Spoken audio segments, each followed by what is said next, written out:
Oh man, it's very good to be here. It's great to see all of you, see familiar faces, some new faces too. Yeah, it's strange driving in and as if nothing's changed. But for me, it's been it's been a wild few months. I left Michigan in November and moved to Georgia, and I'm not settled yet. It's a very slow process, really, and I'm still kind of in the middle of it. So, um, yeah, it's like I haven't been gone long enough quite yet. So I sort of feel like I don't know. There's a certain sadness in a way, seeing familiar faces and places, and um, but yeah, that's just where I'm at right now, and yeah, I'm not sure what else to say. Um, Other than I did notice that uh, I had to use the heat in my car. And it's June, so I was like, oh yeah, there's also that happens. Um, I probably won't need the heat in my car until next November when I go back. So, um, yeah, I want to talk about, I don't know, some things I'm always talking about. I have been talking about for 5 years, and um, yeah, the title for the next couple weeks, if you make it for 2 weeks here, is "The Old Will Dream Dreams and the Young See Visions." It's a line from the New Testament, in fact, and actually the New Testament just stole it from the prophets. The old will dream dreams, and the young will see visions, um, and I guess what I hear in that is kind of the possibility of a certain wellspring opening, a certain wellspring that comes from the depths, that comes from the mysteries, that can infuse life, that can fill your being in some way, kind of like breathing in the holy. That is actually a better title for what I want to talk about today. And I wasn't sure if it was holy as an Holy or the other kind of whole, holy, and and maybe it's something of the two. In fact, the mystic, as I understand the mystic, um, the the description of the holy, Holy, is in fact, or I should say, contact with the holy is to have contact with the whole, or what Ken Wilber would call one taste of some kind of whole, of a kind of unity, of an absolute. And here's what I won't do in the next, I forget how long I'm even supposed to talk, half an hour or something. 20 minutes, yeah, right. um, yeah, I'm not going to turn you into a mystic. I don't intend to. And I'm saying I'm not a mystic. I'll come back around to that, but I want to open to the possibility of the mystical. I want to speak about that. It's almost as if there are modes of being. You could call it, one you could call the mode of ideas, the ideological, the Neoplatonist, that the world is made up of ideas, and then there's like kind of the naturalist, that it's just material. And then there's kind of the philosophical skeptic, which is reality is a construct of notions, which is sort of like ideas, I suppose. And then there's the mystic. I'm not like summarizing all modes of being. I'm just saying there are a few. And then there's the mystic that kind of stands outside of all that and says, not really. Then there's contact with reality as a capital R. And if that happens to you, it will undo your life. And the mystic comes back from these kinds of experiences and then feeds culture, feeds the depth dimension of culture. That's my argument. Feeds culture in some way. And we ought to be listening to the mystics, not as if they're right, but as if they open a door to reality with a capital R that we can't quite see. Can't quite see in our small, sophisticated, scientific, materialist, egocentric, narcissistic cul-de-sac that we live in. And they come along and say, yeah, but you can what if you breathed in the holy? Like, what would happen to you? What happened if you breathed in the juniper? That song was very sort of meaningful. It reminded me of my first wilderness fast.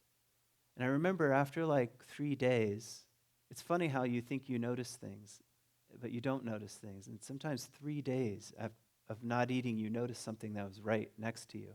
And I noticed a juniper tree that had been struck by lightning, and I could smell it, you know. I could smell this kind of magical, strange, mysterious aroma filling the air, and it was kind of holy. That's what I would say. Do you know what a juniper smells like that's been burned to the ground by a lightning bolt at 9,000 feet? You should find out. But maybe that's also in the dune grass somewhere. I don't know. Or some other expression of the holy. Anyway, the mystic, a mystical experience, it requires a certain amount of translation of the ineffable, and that's what makes it difficult. Okay, so none of that is what I wanted to say. I made notes. Okay. One of the funny things that happened to me here over the last 5 years when working here was that I thought, personally, I had left the religious realm. Like, I'm no longer religious, is what I would say. But then I just kept bumping into that being a problem. That my basic orientation is religious. I'm religious. I don't mean I believe certain doctrines or disbelieve certain doctrines or belong in a certain camp that is recognizable. Maybe I'm in a camp, I don't know, but I'm just saying my disposition is religious, that I'd like to orient my life around what is things of ultimate meaning, if I can. That's all I mean by religious life, and that kind of surprised me. I thought John Lennon was right, imagine no religion. But that's a lovely imagination, it's just, I don't know if it's that easy. Because the psyche is structured in a certain way. That's the way I would describe it. And that was kind of a funny thing. And I allowed you into my own, not that it's that special, but some of my own musings and wonderings and questions I just did out loud in front of all of you. And I'm really grateful for that kind of openness. It's just funny that my own kind of religious disposition, orientation, toward the sacred, toward the holy, toward things of ultimate concern, I found freedom to do that in a place that didn't require any kind of religious adherence. It's like, oh, perfect. We don't require anyone to believe or disbelieve anything really here at C3, and that was so. It was kind of it was a gateway drug to religion. In other words.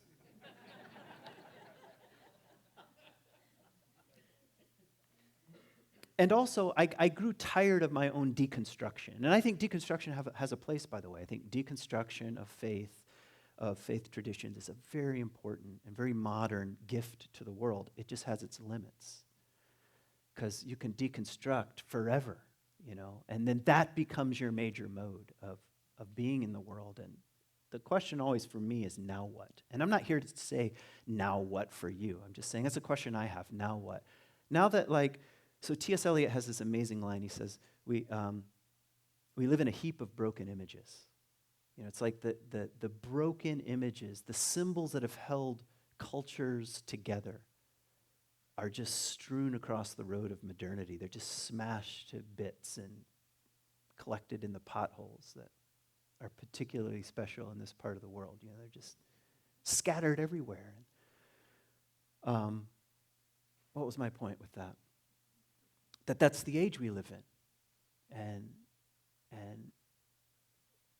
And so I think we're called to stand up and face such a thing. Like, okay, the images are scattered, but are they dead? That's kind of the wondering, I guess. Okay.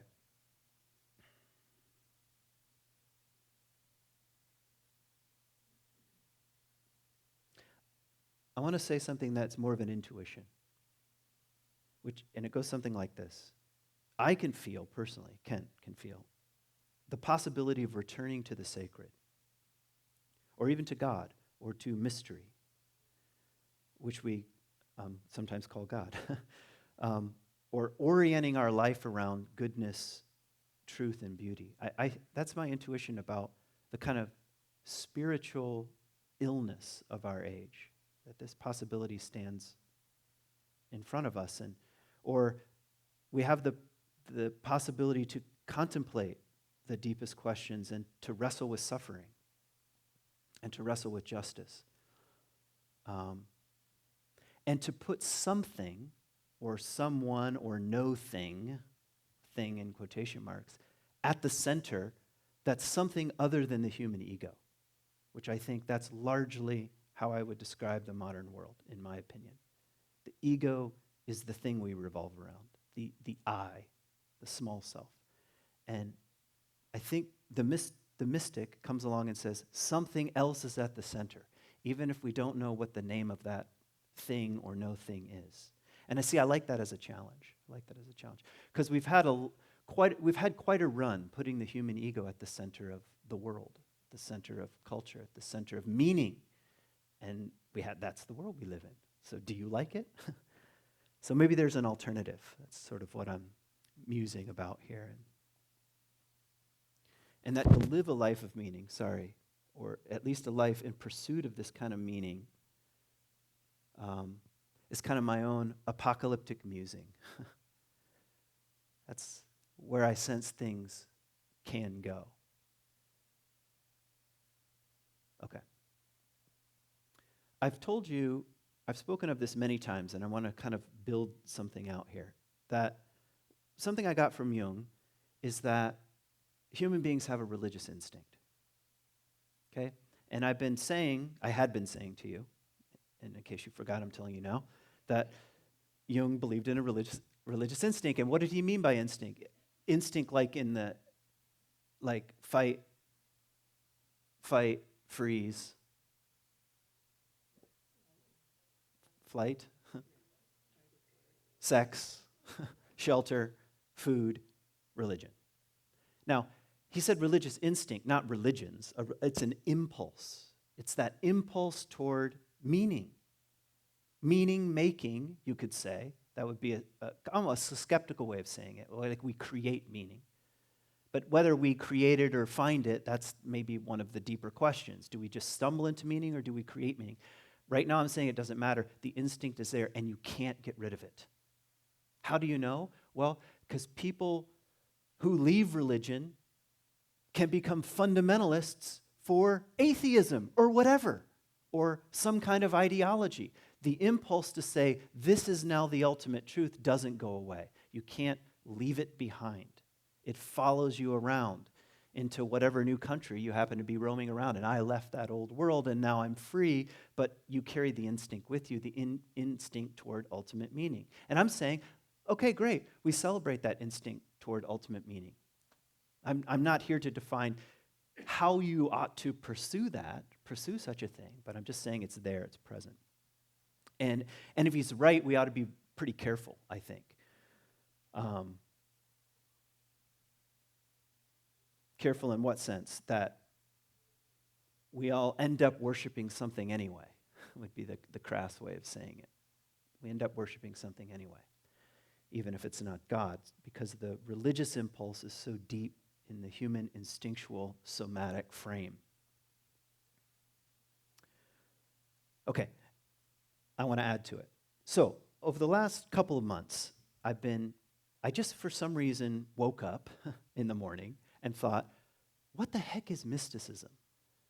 I mean, it's not, I'm making, you may think I'm trying to, like I'm a saint or something. I also sometimes wake up and be like, I wonder what's on YouTube, so. But I just, for some reason, I was like, what the heck is mysticism? And I've really never, I've studied loads of mystics, but I've never just asked that question. What the heck is that? I was more interested in the content that certain mystics were speaking about than I was about what is it. And so anyway, I went to the source. A woman named Evelyn Underhill. She's sort of sits at the pinnacle of this question, what is mysticism? She wrote a book in 19-something or other, 13 or 18, or somewhere near the end of World War I, of that title, Mysticism, and became really a kind of global leader in this question, in this conversation, and her book is still like widely read. If I had to read a little part of it when I was in graduate school. But anyway, I just opened the book and I was like, I want to understand this phenomenon. And in it, she has a slight nuance to this religious instinct. She calls it the instinct for the absolute. That's what she says. The instinct for the absolute. That she says deep in the human psyche, in the human soul, in the human heart, in the human being is an instinct for the absolute. For some reason, whether we can contact it, touch it, or not, almost doesn't matter. It's like it's a craving for the whole, for some kind of whole, for some kind of unity, for some kind of universe. That's where think about that word, universe. It implies a kind of unity. That's a deep intuition that human beings have. It's a kind of instinct, she says, and it can be cultivated. It can be cultivated. Next week, I want to talk about ways to cultivate it, but for now, I just want to kind of roam around in the territory. So I'm suggesting everyone in this room, and you can disagree, of course, some of you will, have an instinct for the absolute. And a mystic really is someone who has tasted or touched or breathed in or been found by or confronted with such an absolute. And it has rocked them or undid their life, or they felt consummated or lit on fire, or whatever the case may be. They've had a taste of such a thing, and then they like live to tell about it. That's not really what she says in the book, obviously, but that's my way of putting it. And then they orient their life from that point on as if that's the only thing that matters. That's really probably what makes a mystic a mystic. I'm not a mystic because my whole life isn't oriented around that. I'm just like, I'm too much of a sinner or whatever, or too much. I'm just like, I'm not that holy. But mystics at least want to say, I would like to live as if consumed by this reality. And that posture in the world feeds culture. Think about the word culture. It has the word cult in it. It has sacred origins, at least it's supposed to. And so that kind of insight feeds, like, reality is bigger than you think it is. And people say, oh, no, it's not. And they just stand as a kind of living example of an alternative. And that feeds culture and opens culture to a certain extent. Okay.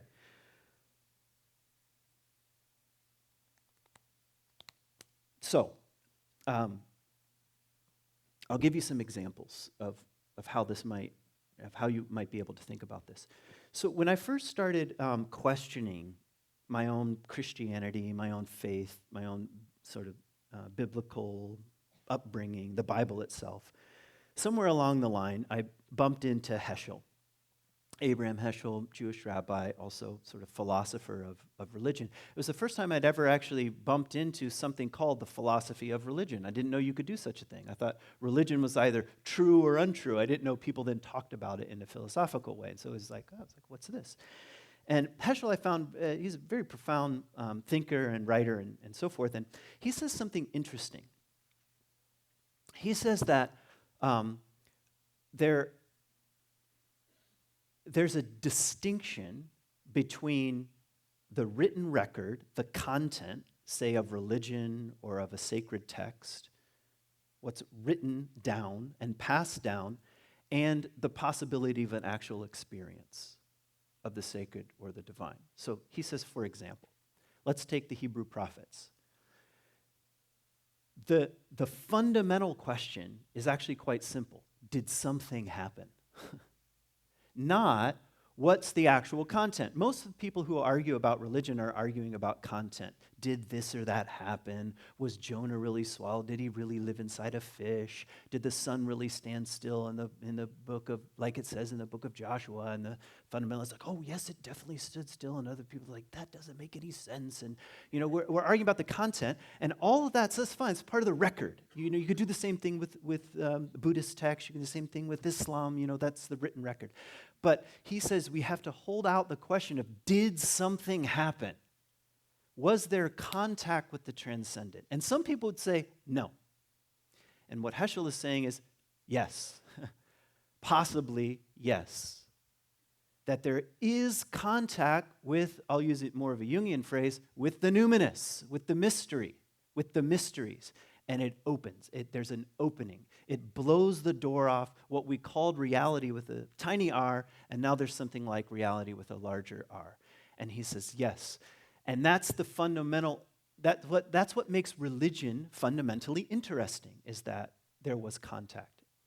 Okay, there was contact. I don't mean contact like an alien life form, or even how most people think of, like God is somewhere else, like a big dad up there or something, or a mean king, and every once in a while he shouts things down, and people are like, okay, we get it. Those are cliches. I'm just talking about kind of walking through the threshold of a larger reality, a numinous threshold to a large reality. So what's my point? My point was, Heschel says contact happens. And we ought to hold that out as a possibility. Take Isaiah.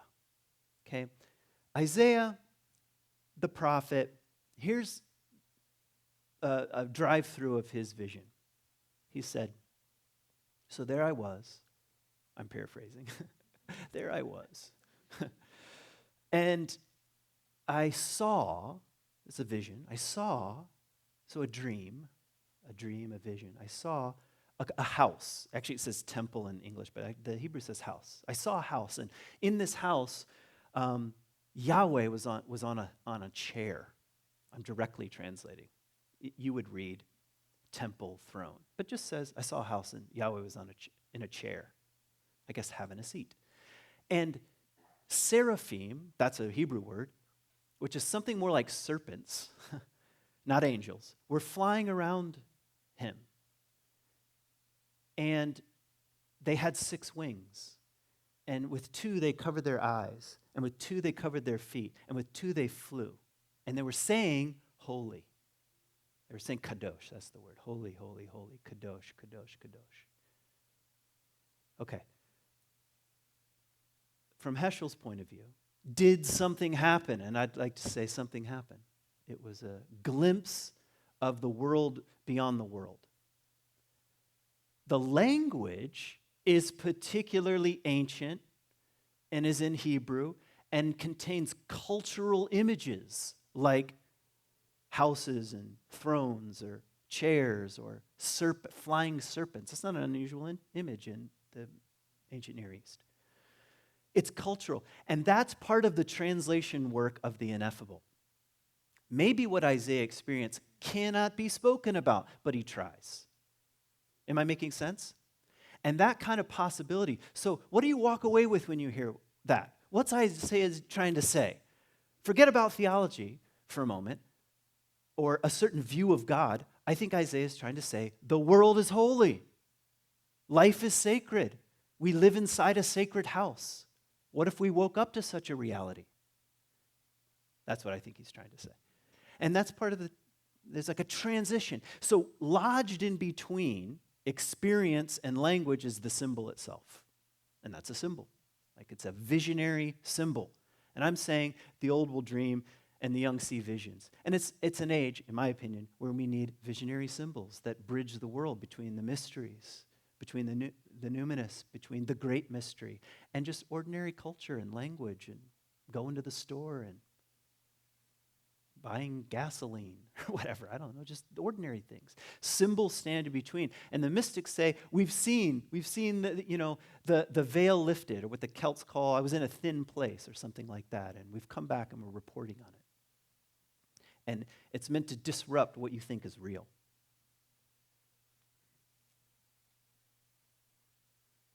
Okay. I'm going to tell you a story Then I'll read some Evelyn Underhill, and then I realize I have 4 pages here, and I've just basically half looked at one.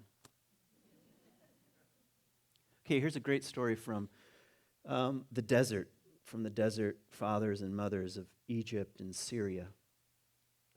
So don't forget, Christianity for the first 300 years was a religion of wanderers and vagabonds and people with no power, and was illegal. I know Christianity gets a bad rap. It's patriarchal and power hungry, and but for a long time it was just like on the edge of culture. And the desert fathers and mothers are a good example of that. They just lived out. They lived out on the edge of society in a way, craving the absolute, wondering if the absolute can even be touched or tasted. Okay, so here's a great story. So one day, Abba Joseph, that was the monk, was going about doing his little monk things, and one of the disciples, I guess you would call him, came to Abba Joseph and said, "Okay, I'm doing it all. I'm doing it all. Like, I'm a good monk. I fast. I read the Psalms. I pray. I meditate. I live at peace with everyone else, and I've purified all my thoughts, and it's still not working." And Abba Joseph says, "Well, you could become all flame." Okay, that's his response. It's like a koan, you could become all flame. And what does he mean by that? He means the possibility of consummation, of contact with the absolute, of turning into the very thing that you desire is right in front of you. You could become all flame, and that's a mystic. The mystic says, not only is it possible, not only have I tasted such a thing, what if I lived that way and I became all flame? Now, is that technically possible? Are you going to walk around in a state of transcendence all the time? I doubt it. Probably Abba Joseph, right after saying that, was like, "What's for lunch?" I don't know. But it's a poetic way of describing what I'm saying. You could become all flame. Like all the little practices you're doing, the mystic says, and it can be consummated. Maybe when you least expect it. So here's the way Evelyn Underhill says it, and this is actually in your bulletin. So I'm going to read her words here. In mysticism, that love of truth, which we saw as the beginning of all philosophy, of course, that's what philosophy means, love of truth, So in mysticism, that love of truth, which we saw as the beginning of all philosophy, leaves the merely intellectual sphere. And intellect is fun. I like thinking. And takes on the assured aspect of a personal passion, where the philosopher guesses and argues, the mystic lives and looks and speaks, consequently, the disconcerting language. You ought to be, if you're hearing what I'm saying about mysticism, you should be disconcerted. You say, that doesn't make any sense. That's often how people feel in the presence of such a thing. So the disconcerting language of firsthand experience. I'll take a quick pause. There's a very famous interview of Carl Jung by the BBC. You can watch it on YouTube. It's awesome. Okay, he's sitting there. He's got his little pipe. Obviously, I'm a big Jung fan. I don't know if you could be a fan of Jung, but whatever. I'm like at a concert. Jung. Anyway, he's sitting there smoking his pipe, and the BBC's there, and they're interviewing. And they're like, "Dr. Jung." I don't want to do the accent, I guess. "Do you believe in God?" And this is what comes out of his mouth without thinking. He says, "I don't believe I know." Okay? Now, that sounds arrogant, and then he gets uncomfortable. You can see his face is like, he's not sure quite what to say. I'm just going to leave it at that. I don't believe I know. Okay? Now listen to this line again. The disconcerting language of firsthand experience. Not the neat dialectic of the schools, like schools of thought. Hence, whilst the absolute of the metaphysicians remains a diagram, and diagrams are great, impersonal and unattainable, the absolute of the mystics is lovable, attainable, and alive. Just feel the difference? Abstract, intellectual, lovely, thought out diagrams, ways of explaining the world, and the mystic says, I know. And I'm in love. And I've slept with reality. That's actually the language they will use sometimes. And it changes me, and I change reality. That's that's the mystic. Okay, now, a couple things, and then I'm done. I'm not, like I said at the beginning, I'm not trying to turn you into a mystic. Not everyone can be a mystic, all right? It's not like, I know we live in an age where you can be anything you want, It's like, do you know the little sketch artists? You probably don't, maybe you do. Key and Peele. Okay. Anyway, one time they did this little sketch, and it's like, imagine like a championship basketball game, and they've just won, and they're in the locker room. That's the scene. And people like jumping around and like champagne going, and there's an interviewer, and they're interviewing a guy, and they're saying, what was it like out there? What were you thinking when you were out there? He's like, you can do anything you want if you put your mind to it. If you just are committed, you can do anything you want. He's like, yeah, and the sort of interviewer's like, yes, hear that. You can do anything you want. He's like, no, literally, you could do anything you want. And the interviewer's like, well, I don't know about literally. He's like, no, literally, you can fly. If you think you can do it, you can fly.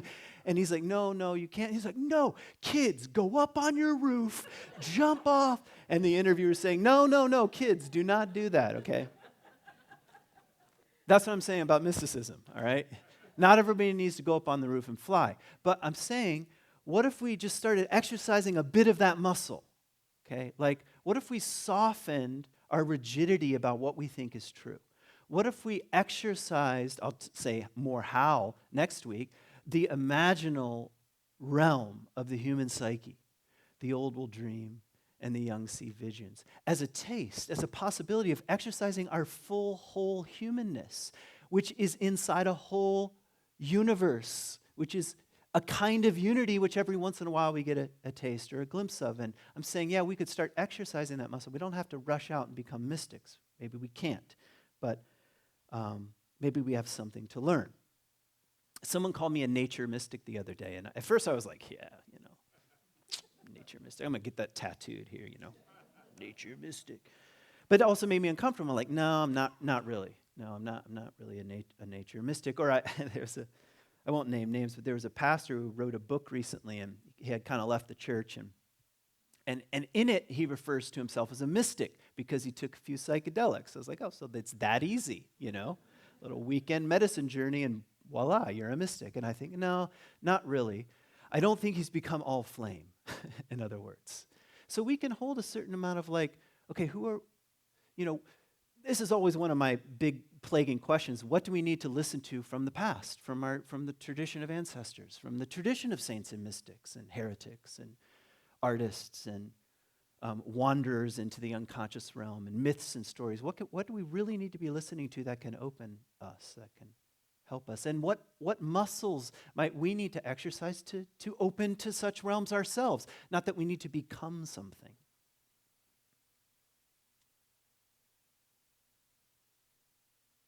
Okay, let me do some editing, and then I'll end.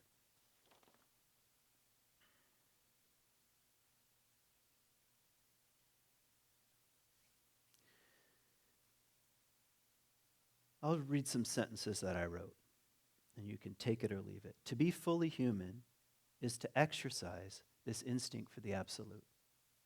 That's what I think. To be fully human is to exercise this instinct for the absolute. I think a real education, by the way, would teach children about this instinct, that the world is sacred and you belong in it. Not the world is not sacred and you can get whatever you want. But you're a community member here of a living, breathing organism called the universe. It's not that we need to agree on the exact nature of the absolute. That's not what I'm saying. By the way, the statement, there is no God, is a statement of the absolute. Isn't that interesting? It's like, well, I don't believe in God, but that's a statement of what's possibly of what's ultimately true in the world. It's the same instinct. It's an instinct for the absolute. I'd like to know what's absolutely the case, and I'm willing to argue about it and be wrong and make people mad, you know? Or think about agnosticism. I like the word agnostic because, first of all, I like the Gnostics, that's a whole other talk for some other year. But agnostic, after Gnosticism, in other words, saying, well, I don't know. You know who else says, I don't know? The mystics. That's negative theology, so to speak, saying, I don't know. And actually, there is no God in the way we think about God. No idea of God is God. No name of God is God. It's almost as if God is the name of that we just give to the mysterious. You know, well, what's the difference between agnosticism and a mystic? Well, not that much, actually. And you can still feel the craving for the absolute. And I'm saying, let's keep the craving alive. What is ultimately true in the world? What is ultimately true, even if we don't have to be fundamentalists about it? Keep it alive. Put an atheist next to a believer and have a party. Lovely, you know? Keep the craving alive. Keep the craving for the absolute alive.